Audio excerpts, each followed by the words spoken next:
بسم اللہ الرحمن الرحیم والصلاة والسلام علی رسولہ الکریم وعلی آلہ وصحبہ اجمعین، اما بعد۔ میرے محترم بھائیوں، بہنوں، بچوں، بچیوں، عزیزوں، جاننے والے، نہ جاننے والے، السلام علیکم ورحمۃ اللہ وبرکاتہ۔ کچھ دنوں سے میں قرآن سے اللہ کی پسندیدہ ہستیاں کون ہیں، کہ اللہ کس کو پسند کرتا ہے، ولی دوست کو کہتے ہیں۔ تو اللہ کا دوست کون ہے؟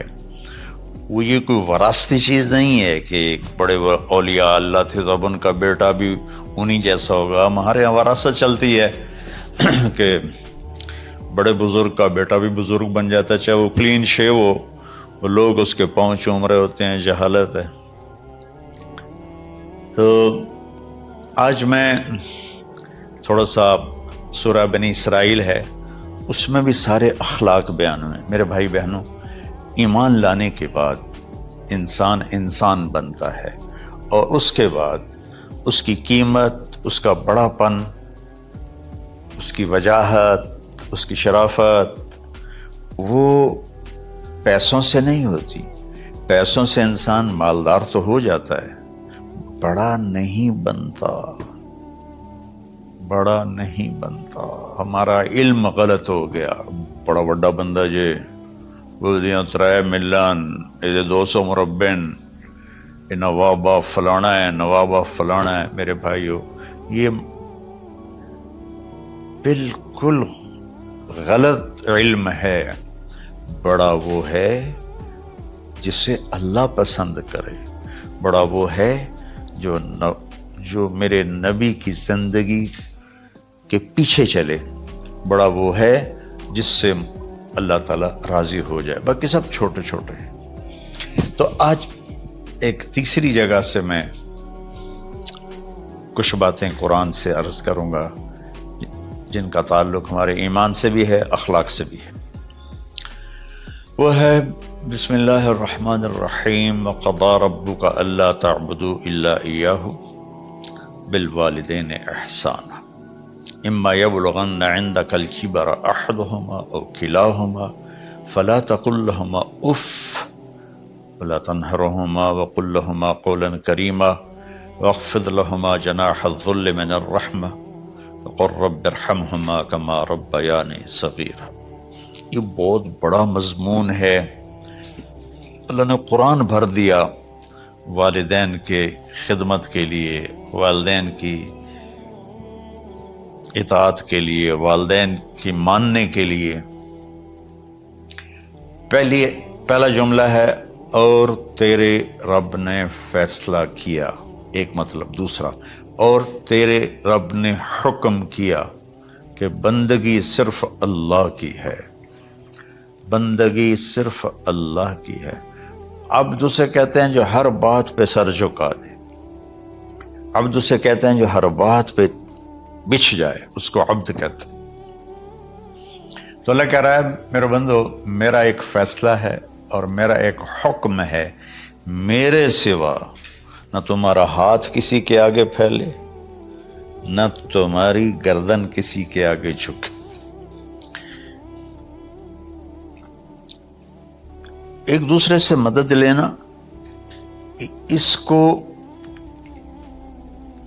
ایک دوسرے کی تعاونوں میں آ جاتا۔ تعاونوا علی البر والتقوی، ایک دوسرے کا ساتھ دو، ایک دوسرے کی مدد کرو۔ میرے نبی قرضہ اٹھاتے تھے۔ میرے نبی جب انتقال ہوا تو آپ کی زرہ 9 وسق پر، وسق 5 من کا ہوتا ہے، تو وہ جو کے بدلے آپ نے زرہ رکھوائی تھی کہ جب میں تمہیں ادا کروں گا زرہ لے لوں گا، اور آپ کا انتقال ہو گیا، آپ زرہ اپنی واپس نہیں لے سکے۔ وہ چیزیں جن کا تعلق صرف اللہ کی ذات سے ہے اور کوئی نہیں کر سکتا، اس میں صرف اللہ کے آگے ہاتھ پھیلا، جیسے ہم کہتے ہیں مدد، نصرت۔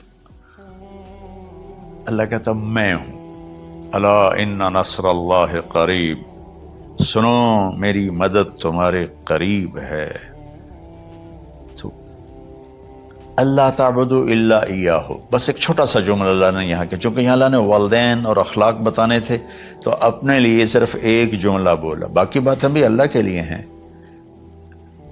لیکن اللہ نے میری بندگی، اس بندگی سے مراد 5 وقت کی نماز نہیں ہے، حج، روزہ، زکوٰۃ نہیں ہے اس کی مراد، یہ ساری باتیں داخل ہیں، اور اس کے ساتھ 24 گھنٹے کی زندگی اللہ کی مرضی پر گزارو، نفع آئے تو شکر ادا کرو، نقصان ہو تو صبر کرو، برداشت کرو، پھر بھی شکر ادا کرو،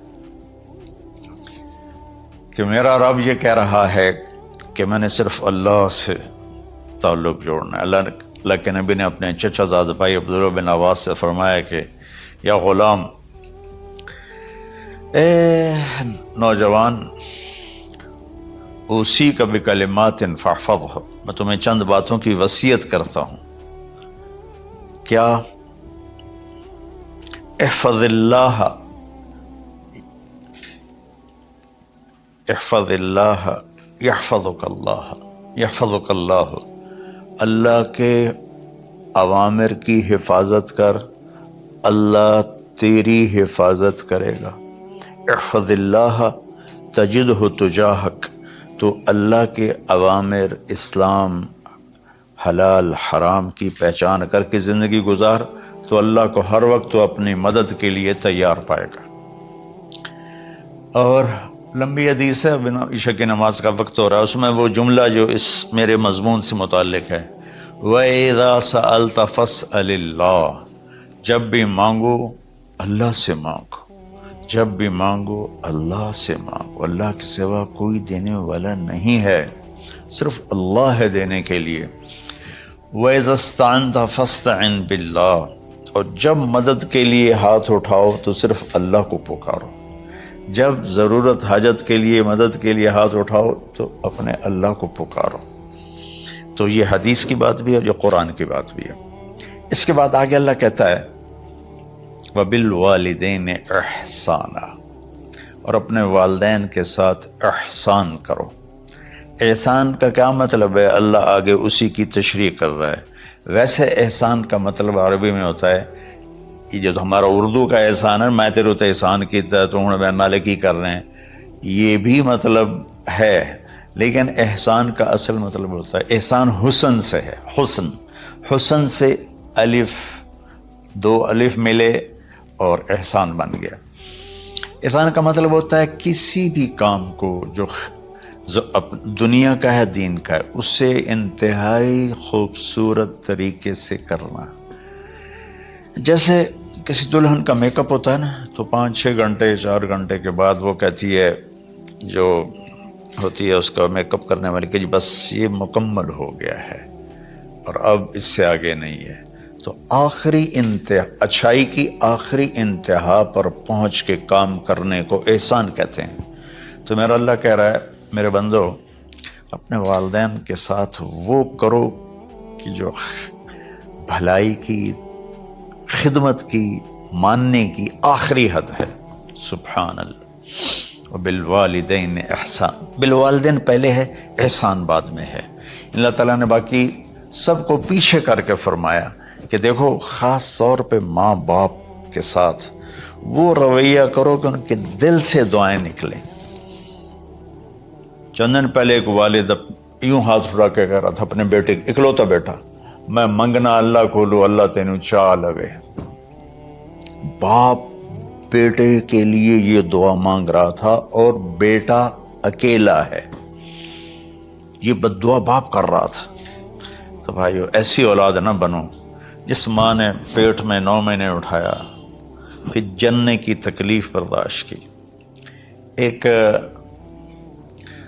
شخص آیا حضرت عبید بن عمیر کے پاس کہ حضرت، میں نے ماں کو اپنے کندھے پہ بٹھا کے پیدل حج کرایا ہے،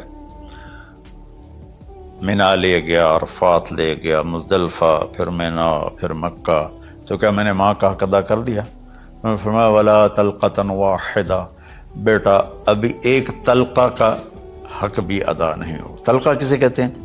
جب بچہ پیدا ہونے کا وقت آتا ہے تو ماں کو دردوں کی لہریں اٹھتی ہیں، وہ اتنی خوفناک ہوتی ہیں کہ ماں چیخ چیخ کے رہ جاتی ہے، اور بعض اوقات ڈیلیوری لیٹ ہو جاتی ہے تو وہ تڑپتی ہے، روتی ہے۔ وہ جو لہریں ہیں نا پیٹ میں آتی ہیں جاتی ہیں، آتی ہیں جاتی ہیں، ایک لہر جو درد کی اٹھتی ہے اس کو کہتے ہیں طلقہ۔ میں قربان جاؤں، انہوں نے فرمایا بیٹا ابھی تیری ماں نے جو تجھے جنا تھا اس وقت جو تجھے درد، تیری ماں نے درد کی لہریں برداشت کی تھی، اس میں سے ایک لہر کا بھی حق ادا نہیں ہوا، یعنی کہ حق ادا ہو ہی نہیں سکتا۔ یہ مطلب کہ حق ادا ہو ہی نہیں سکتا کہ بیٹا ابھی ایک کا بھی نہیں۔ پھر حضرت عبداللہ بن عمر سے ایک شخص نے پوچھا کہ اچھا یہ جو آدمی تھا یہ خراسان، یہ ایران میں ہے اور افغانستان میں، یہاں سے ماں کو پیدل کندھے پہ بٹھا کے مکے پہنچا تھا، اندازہ لگا اس نے کتنی مشقت اٹھائی۔ اور عبید اللہ بن عمیر کہتے ہیں بیٹا ابھی ایک لہر کا حق ادا نہیں ہوا۔ یہی سوال حضرت عبداللہ بن عمر سے کیا ایک شخص نے کہ حضرت میں نے اپنی ماں کو حج کرایا ہے، سارا میں نے پیدل کرایا ہے اور کندھے پہ اٹھا کے کرایا ہے، تو کیا میں نے ماں کا حق ادا کر دیا؟ وَلَا زَفْرَةً وَاحِدًا وَلَا زَفْرَةً وَاحِدًا۔ کہ بیٹا تیری ماں نے تجھے پالتے ہوئے جو تھک تھک کے لمبے لمبے سانس لیے، ہوکے بھرے، ابھی ایک ہوکے کا حق بھی ادا نہیں ہوا، یعنی حق ادا ہو ہی نہیں سکتا۔ تو احسان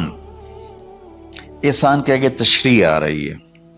تو آج میں صرف اتنی بات کروں گا کہ میرے بھائیوں، میری بہنوں، میرے بچوں، میری بچیوں، اللہ کے واسطے ماں باپ کو دکھ نہ دینا ورنہ اللہ بھی ناراض ہو جائے گا۔ چند دن پہلے ایک بچہ بچی میرے پاس آئے، دونوں میڈیکل اسٹوڈنٹ تھے، کہ ہم شادی کرنا چاہتے ہیں۔ تو بچی نے کہا جی میرے والدین ناراض ہیں، وہ نہیں اس رشتے پر راضی نہیں ہیں۔ تو میرے باپ کہتے ہیں اگر تو نے یہاں رشتہ کیا تو تیری میری ایک درمیان ایک خط آئے، کھچ جائے گا خلیج، ہم اس پار نہیں آئیں گے تو اس پار نہیں آئے گی۔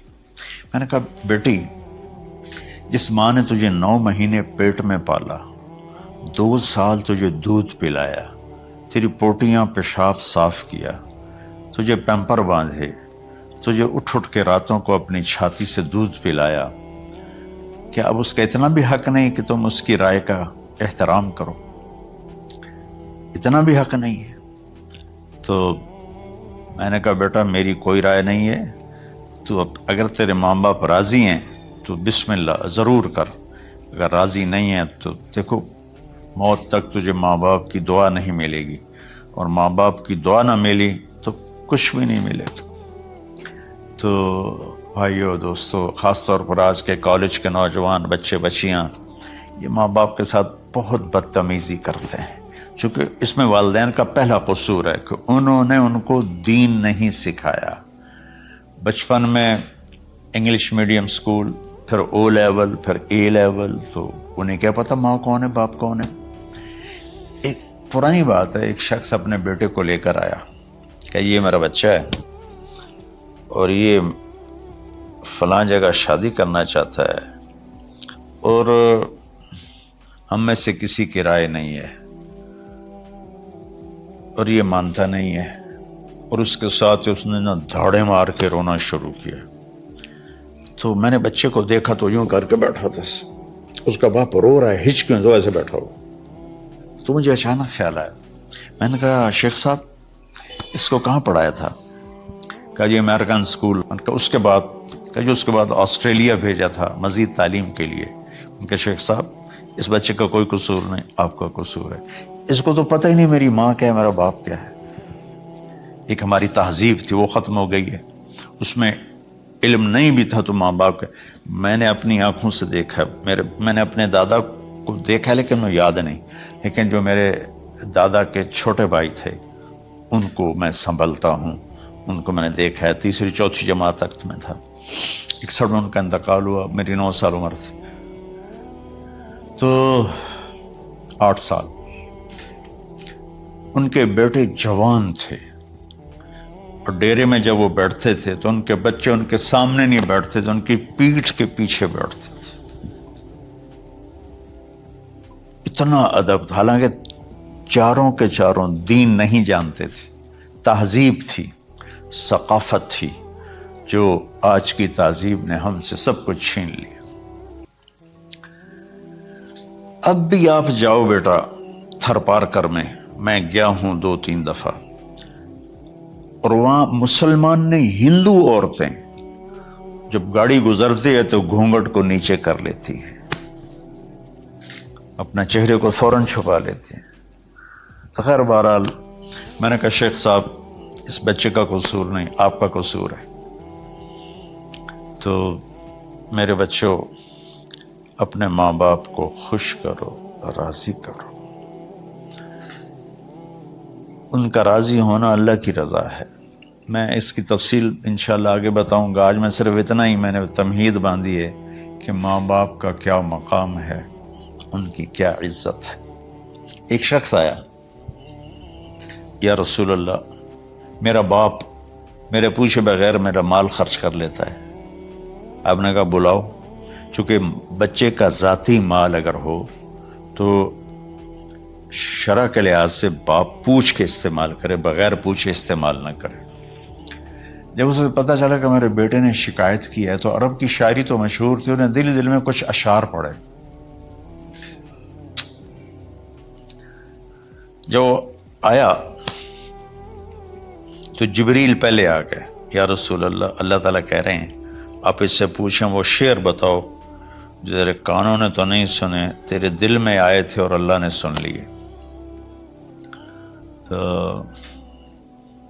اللہ کے نبی نے فرمایا بھائی تیرا انشاءاللہ کیس سنتے ہیں، لیکن پہلے وہ شعر سناؤ جو تم نے تو نہیں کہے زبان سے پر اللہ نے سن لیے ہیں. تو آپ نے اس سے ارشاد فرمایا کہ تمہاری بات ہم سنتے ہیں باپ بیٹے کی، لیکن پہلے وہ شعر سناؤ جو تیری زبان سے ادا نہیں ہوئے، تیرے کانوں نے نہیں سنے، تیرے دل کی گونج تھی اور تیرے دل کی آہ اور فریاد تھی جو دل ہی میں گھٹ کے رہ گئی، اسے اللہ نے سنا ہے. وہ کہتا ہے سناؤ. کہنے لگا یا رسول اللہ آپ کا رب ہر وقت ہمارے ایمان کو آپ پر زیادہ سے زیادہ بڑھاتا رہتا ہے. اس ذات کی قسم جس کے قبضے میں میری جان ہے، یہ چند میرے دکھ بھرے خیالات الفاظ کی شکل میں ڈھلے، لیکن میری بزم تصور میں ہی رہے اور وہیں دفن ہو گئے، باہر نہیں نکلے، میری زبان سے ادا نہیں ہوئے، میرے کانوں نے نہیں سنا، آپ کے رب نے سن لیا. آپ نے کہا اچھا بتاؤ تم نے کہا کیا تھا؟ تم نے کہا جی میں نے بچے کی جب سنی شکایت میری کی ہے تو میں نے کہا تھا غضوتک مولودا وعلتک یافعا تعل بما اجنی علیک وتنہل واذا ضاقتک بالسقم لیلۃ لم ابت لسقمک الا ساہرا اتململ کأنی انا المتروک دونک بالذی ترکت به دونی وعینی تحمل تخاف الرضا نفسی علیک وإنها لتعلم ان الموت وقت مؤجل فلما بلغت السن والغایة التي الیها مدى ما فيك كنت اؤمل جعلت جزائي غلظة وفظاظة كأنك انت المنعم المتفضل فليتك ان لم ترع حق ابوتي فعلت كما الجار المجاور يفعل فأوليتني حق الجوار لم تكن علي بمال دون مالك تبخل. میں ابھی ترجمہ کرتا ہوں. اس کا میرے نبی پر کیا اثر ہوا کہ آپ کے ٹپ ٹپ آنسو گر رہے تھے اور آپ کی داڑھی آپ کے آنسوں سے تر ہو رہی تھی. یہ اتنا فصیح کلام ہے کہ عربوں کو بھی پسینہ آ جائے گا ترجمہ کرنے کے لیے. تو میں تو عربی نہیں ہوں، لیکن یہ فخر تو حاصل ہے، بھلے ہیں یا برے ہیں 2-4 قدم ہم بھی تیرے ساتھ چلے ہیں. کچھ عرصہ اہل علم کی محفلوں میں بیٹھے، کچھ زبان کی شناسائی ہوئی، تو میں اپنی کم مائگی کے ساتھ اس کا ترجمہ کروں گا. وہ کہتا ہے غزوتک مولودا وعلتک یافعا، تعل بما اجنی علیک و تنحل، میرے بیٹے جس دن تو پیدا ہوا ہم نے اپنے لیے جینا چھوڑ دیا، ہوئے ہوئے ہوئے ہوئے، ہم تیرے لیے جیے۔ تیری ماں تجھے دودھ پلاتی تھی، میں تیرے لیے روٹی کے نوالے لاتا تھا، میری ساری کمائی پہلی اور آخری سب تیرے اوپر لگتی تھی۔ تجھے خوش دیکھتے تھے تو خوش ہوتے تھے، تجھے روتا دیکھتے تھے تو ہم روتے تھے۔ وَإِذَا ذَاقَتْكَ بِالسُّقْمِ لَيْلَةً لَمْ أَدْلِ سُقْمَكَ إِلَّا سَاهِرًا أَتَمَلْمَلُ، جب تو کبھی بیمار ہو جاتا تھا تو تیرے سرانے بیٹھ کر ہم ساری رات روتے تھے اور دعائیں کرتے تھے، یا اللہ ہمارے بچے کو بچا لے، ہمارے بچے کو صحت دے دے۔ اس تڑپ میں ساری ساری رات میں جاگتا تھا، تیرے لیے میں نے اپنا سب کچھ لگا دیا، اپنے لیے جینا چھوڑ دیا، اپنی خواہشات کو دبایا، تیری ہر خواہش کو پورا کیا، تجھے مسکرانے کے لیے، تجھے ہنسانے کے لیے میں دھکے دھوڑے کھاتا رہا، کبھی گرمی لو کی جھلسا دینے والی ریت اور کبھی سردی کے سرد ہوا کے تھپیڑے، لیکن میں ان دونوں سے گزرتا ہوا تجھے پالنے کی خاطر اپنے آپ کو کھپاتا رہا۔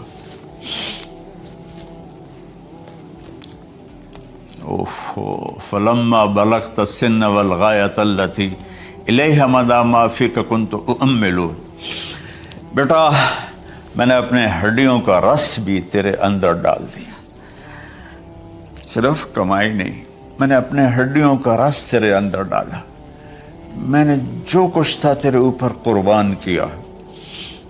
تجھے مسکراتا دیکھ کر میں اپنے غم بھولتا تھا، تجھے ہنستا دیکھ کر مجھے دکھ بھول جاتے تھے، اور پھر آہستہ آہستہ آہستہ میری ہڈیوں کا گودا، میری کمائی تیرے اندر گئی، اور تو ایک خوبصورت درخت کی طرح بڑھتا چلا گیا، بڑھتا چلا گیا، بڑھتا چلا گیا، بڑھتا چلا گیا، اور میری بڑھاپے نے کمر جھکا دی اور میں جھکتا چلا گیا، جھکتا چلا گیا۔ میرا خیال تھا کہ جیسے میں اس کی انگلی پکڑ کے چلتا تھا، اب میری باری ہے، یہ میری انگلی پکڑ کے چلے گا، جیسے میں اسے سینے سے لگاتا تھا، پیار کرتا تھا، جھولے جھلاتا تھا، باغ میں لے جاتا تھا، یہ ساری اس کی تعبیرات کے اندر داخل ہیں، الفاظ میں نہیں ہیں۔ تو مجھے خیال آتا تھا جب میں بوڑھا ہو جاؤں گا نا تو میرا بیٹا بھی مجھے ایسے ہی لے کے پھرے گا، میرا بیٹا بھی میری سنے گا۔ یہ 100 دفعہ پوچھتا تھا یہ کیا ہے، اور میں ہر دفعہ جواب دیتا تھا یہ ہے۔ تو اب میں بوڑھاپے میں اس سے بات کروں گا، یہ میری بات سنے گا، میں اس کو نوالے کھلاتا تھا، یہ مجھے روٹی کھلائے گا، میں اس کا انگلی پکڑ کے چلتا تھا، یہ میرا ہاتھ پکڑ کے چلے گا۔ میری کمر بڑھاپے نے جھکا دی اور میں ایک خشک پیڑ کی طرح ہو گیا، اور جوانی نے تیری کمر کو سیدھا کیا اور تو ایک تر و تازہ درخت بن گیا۔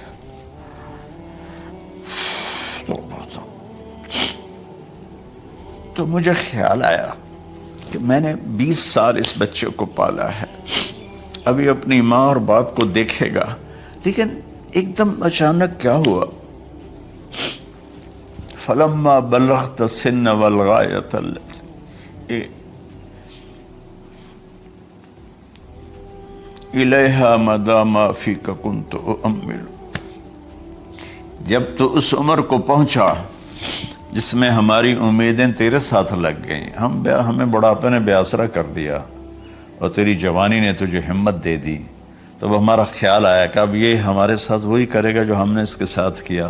لیکن کیا ہوا، جعلت جزائی غلظۃ وفظاظۃ کأنک انت المنعم المتفضل، تو اتنا بدتمیز ہوا، تیری زبان چھری بن گئی، تیرا رویہ زہر بن گیا، اور میری ساری زندگی کی محنت کا بدلہ تو نے مجھے نافرمانی سے دیا، بد اخلاقی سے دیا، بدتمیزی سے دیا۔ میں حیرت بھری نظروں سے تجھے دیکھتا رہا اور میں اپنی پچھلی 20 سالہ زندگی کو جھٹلاتا رہا کہ میرے خیال میں اس کا نوکر ہوں اور یہ میرا مالک، میں اس کا باپ نہیں، میں اس کا نوکر ہوں، کیونکہ ماں باپ کے ساتھ ایسا کوئی نہیں کرتا ہے، یہ میرا مالک ہے اور میں اس کا نوکر ہوں، اس لیے مجھے ڈانٹ رہا ہے۔ کتنے بچوں کو میں نے یہ کہتے سنا اپنے باپ کو، تو میرے واسطے آج تک کیتا کی، تو میرے واسطے آج تک بنایا کی۔ اور جو باپ بے بسی کی تصویر بنا ہوتا تھا وہ شکلیں بھی میرے سامنے ہیں۔ ہمارا دیہاتی ماحول زمیندارہ ماحول ہے، لیکن اب تو شہروں میں بھی یہی حال ہے۔ جس نے وہ لیول اے لیول کیا ہے اسے کیا پتا ماں کسے کہتے ہیں، باپ کسے کہتے ہیں۔ تو میں نے اپنی آنکھوں سے باپ کی بے بسی اور بیٹے کا غرانہ ایک دفعہ نہیں کتنی دفعہ دیکھا۔ تو میرے واسطے آج تک ہی کیتا ہے، تو میرے واسطے آج تک ہی بنایا ہے۔ وہ کہتا ہے اچھا میرا بچہ جداں جوان ہو سو آپ پہ سمجھ جسو۔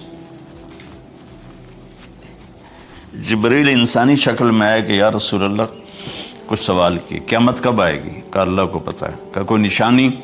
فرمایا جب دیکھو کہ بیٹیاں بھی ماؤں کو نوکر کی طرح دھتکار رہی ہوں تو سمجھنا قیامت آنے والی ہے۔ کچھ عرصہ پہلے ایک بچی اور ماں، تو ماں کچھ بات کر رہی تھی اور بیٹی کہہ رہی تھی بھوک نہیں بھوک نہیں، اور اس کی ماں کے خون سے بھرے ہوئے آنسو بہ رہے تھے اور اس کی ہچکیاں لگ رہی تھی کہ یہ وہ ہے جس کو میں نے اپنے پیٹ سے جنا اور اپنی چھاتی کا دودھ پلاتے پلاتے پلاتے میں نے کتنی تکلیفیں برداشت کی، اور آج کر یہ بھوک نہیں۔ تو کمال کے اشعار میں سوچ رہا ہوں جو میرا یہ حال ہے 1400 سال بعد کہ میرے آنسو نہیں رک رہے، تو اللہ کے نبی تو زارو قطار روئے تھے، داڑھی آنسوں سے تر ہو گئی تھی۔ کہا بیٹا جب تو نے میری ساری زندگی کی محنتوں کا بدلہ بدتمیزی سے دیا، گالی گلوچ سے دیا، دھکے دے کر باپ کو گھر سے نکال دیتے ہیں، تو بیٹا میں یہ سمجھا کہ تو نے ایک خواب دیکھا تھا، تو نے ایک خواب دیکھا تھا کہ تو باپ ہے اور یہ بیٹا ہے۔ اصل حقیقت یہ ہے کہ یہ مالک ہے اور میں نوکر ہوں۔ پھر آگے کہتا فَلَيْتَكَ إِن لَّمْ تَرَ حَقَّ أُبُوَّتِي فَعَلْتَ كَمَا الْجَارُ الْمُجَاوِرُ يَفْعَلُ۔ اچھا چلو بیٹا تو نے مجھے باپ تو نہ سمجھا، چلو ایک پڑوسی سمجھ لو۔ عرب میں پڑوسی کا بہت خیال کیا جاتا تھا، اور یہ عرب کی شان تھی کہ اپنے پڑوسی کو وہ عزت دیتے تھے جو اپنے گھر میں ایک دوسرے کو عزت دیتے تھے۔ تو اس نے پھر اس کی طرف اشارہ کیا کہ اگر میں تیرا باپ نہیں ہوں، تیرے رویوں کو دیکھ کر تو یہی لگتا ہے کہ میں تیرا نوکر ہوں، تو میرا مالک ہے، تو چلو اتنا تو کر دے جتنا ایک پڑوسی کے ساتھ کرتا ہے۔ فَأَوْلَيْتَنِي حَقَّ الْجِوَارِ وَلَمْ تَكُنْ عَلَيَّ مِنْ دُونَ مَالِكَ تَبْخَلُ۔ تو پڑوسی پر تو عرب خرچ کرتے ہیں، تو بھی تھوڑا سا میرے اوپر خرچ کر دیتا اور تو بخیل نہ بنتا، اور میرے خوابوں کو چکنا چور کر دیا، میری امیدوں پر پانی پھیر دیا، میرے بڑھاپے کو ذلت اور رسوائی میں بدل دیا۔ اچھا میرا پتر جا خوش رہو۔ ماں باپ کہاں بد دعائیں کرتے ہیں؟ تو میرے نبی کی آنکھوں سے آنسو، یہ ساری داڑھی تر ہو گئی، تو آپ نے اس کے بچے کو گریبان سے پکڑا اور جھٹکا دے کر دھکا دے کر دفع ہو جا، انت و مالک لابیک، تو اور تیرا سب کچھ تیرے باپ کا ہے۔ حضرت علی رضی اللہ تعالیٰ عنہ سے کسی نے پوچھا کہ آپ کے بیٹے حسن کیسے بیٹے ہیں؟ کہا حسن میرا وہ بیٹا ہے کہ جب میں چلتا ہوں تو میرے آگے نہیں چلتا، میرے پیچھے چلتا ہے۔ جب کہیں بیٹھنے کا موقع آتا ہے تو یہ پہلے نہیں بیٹھتا، پہلے مجھے بٹھاتا ہے پھر خود بیٹھتا ہے۔ جب کھانے پر بیٹھتے ہیں تو یہ روٹی کی طرف ہاتھ نہیں بڑھاتا جب تک میں نہ بڑھاؤں، یہ سالن کی طرف ہاتھ نہیں بڑھاتا جب تک میں نہ بڑھاؤں۔ میں کمرے میں ہوں تو یہ چھت پہ نہیں چڑھتا کہ میرے باپ کی بے ادبی ہو جائے گی۔ میں حالانکہ چھت پہ چڑھنا ضرورت کے لیے ہوتا ہے، لیکن قربان جائیں اہل بیت کے ایسے ہی اخلاق ہوتے ہیں، آل رسول ایسے ہی ہوتے ہیں۔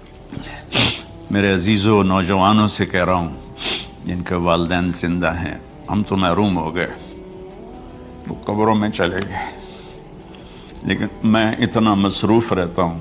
اب یہ کرونا کی وجہ سے گھر میں بیٹھے ہوئے ہیں، یعنی میری زندگی ایسے پہیے کی طرح گھومی ہے، اور پھر دل کی تکلیف، پھر اس کے ساتھ سر کا درد شدید۔ اس کے باوجود میں روزانہ 10 نفل اپنے باپ کے لیے پڑھتا ہوں، 10 نفل اپنی ماں کے لیے پڑھتا ہوں، اور 4 نفل اپنی خالہ کے لیے پڑھتا ہوں، کہ ساری زندگی سجدوں میں سر رکھ کے اس کا ثواب ماں باپ کو پہنچاؤں، تو ماں باپ کا حق ادا نہیں ہو سکتا۔